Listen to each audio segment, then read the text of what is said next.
The anticipated 2026 World Cup opening match between Mexico and South Africa. But listen, we aren't just going to look at surface-level narratives or fan hype. No way.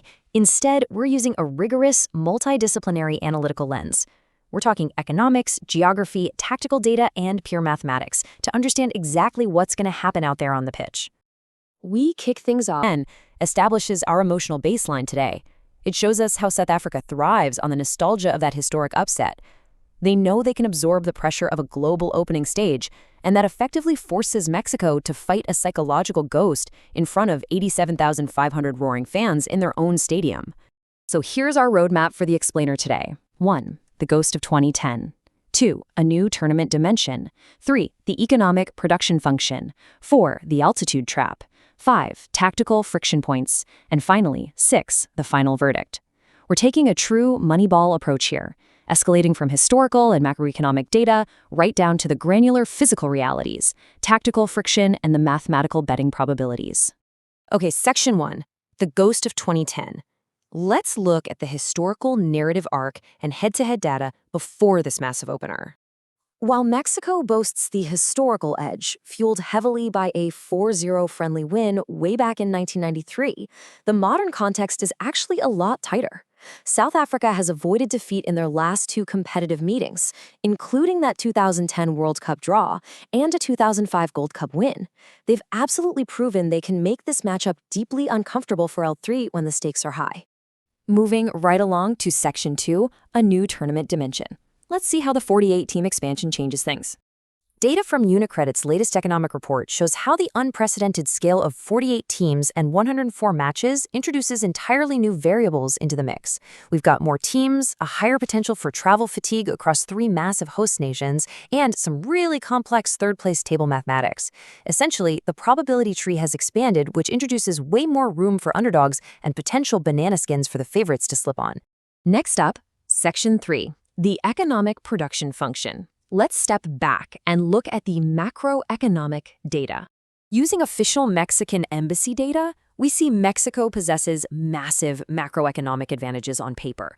I mean, they have an economy 3.56 times larger and more than double the population of South Africa. Now, in almost any other industry, this kind of resource dominance would guarantee a slam dunk victory. But as we know, football isn't exactly a normal industry. In fact, UniCredit's economic sports theory politely shows raw GDP and population the door. Their model states that international football success is actually driven by a football production function. It relies heavily on football culture, youth pipelines, and the massive home advantage, which Mexico overwhelmingly holds by playing this opening match on incredibly familiar and distinct soil. Which brings us to Section 4, the altitude trap. Because that home advantage comes with a serious catch. The $150 million upgraded Estadio Azteca sits at a staggering 7,200 feet above sea level. This altitude isn't just a fun piece of trivia for the broadcast, it literally acts as an invisible antagonist for all 90 minutes of the match. The thin mountain air presents a brilliant tactical paradox. Thinner air means the ball travels 10 to 15% faster, creating these crazy, unpredictable long-range trajectories. But physiologically, there's way less available oxygen. And here is where it gets incredibly dangerous for the hosts. Mexico's entire tactical identity relies on a high-intensity emotional press. By playing their usual aggressive style, they're going to burn through their cardiovascular reserves almost twice as fast up here, likely hitting a massive stamina cliff right around the 60th minute. And that feeds directly into Section 5, tactical friction points. This is where the game is actually won. South Africa knows exactly what they're doing. They're going to look to weaponize Mexico's possession. By employing a super disciplined 4-2-3-1 low block, they'll deliberately absorb pressure, conserving their own energy, while letting L3 slowly suffocate themselves in the thin mountain air with their 4-3-3 high press. We're watching 3 specific micro-duels play out here, but the defining battle happens right at that 60-minute mark we just talked about. When Mexico's exhausted fullbacks overcommit forward, pushed by the deafening roar of the home crowd demanding a win, they're going to leave massive empty zones behind them. And that is exactly when South Africa will exploit those structural holes with transition runners who boast sub-11-second 100-meter sprint speeds. It's a highly engineered trap. All right, Section 6, the final verdict. Let's strip away all the emotion and history and just look at the cold math. the traditional betting markets at Bet365 heavily favor the hosts.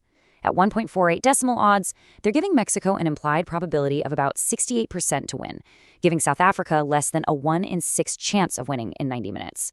This clearly respects Mexico's back-to-back CONCACAF titles and the immense intimidation factor of the Azteca. The bookmakers are also leaning heavily toward a low-scoring game, favoring under 2.5 goals. However, Tactical Logic's highly granular AI model contrasts slightly with the bookmakers. The AI gives South Africa slightly better odds at 19% and drops Mexico down to 54%. But here's the really massive divergence. The AI projects a surprising 61% chance of over 2.5 goals. Why? Well, because it factors in the extreme volatility of early high-pressing errors, wide-open fullback channels, and that brutal physical exhaustion we covered earlier. And you've got to always remember the ultimate wildcard in these predictive models. 0.76 expected goals. That's the exact statistical value of a single penalty kick.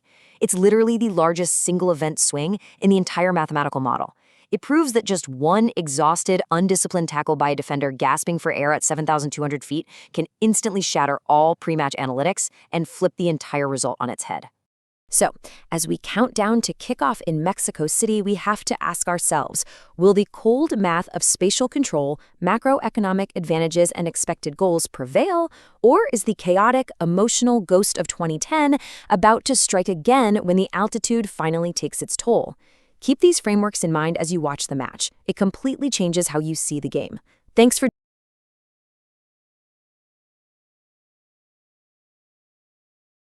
Videos बनाने हैं Filmora है ना।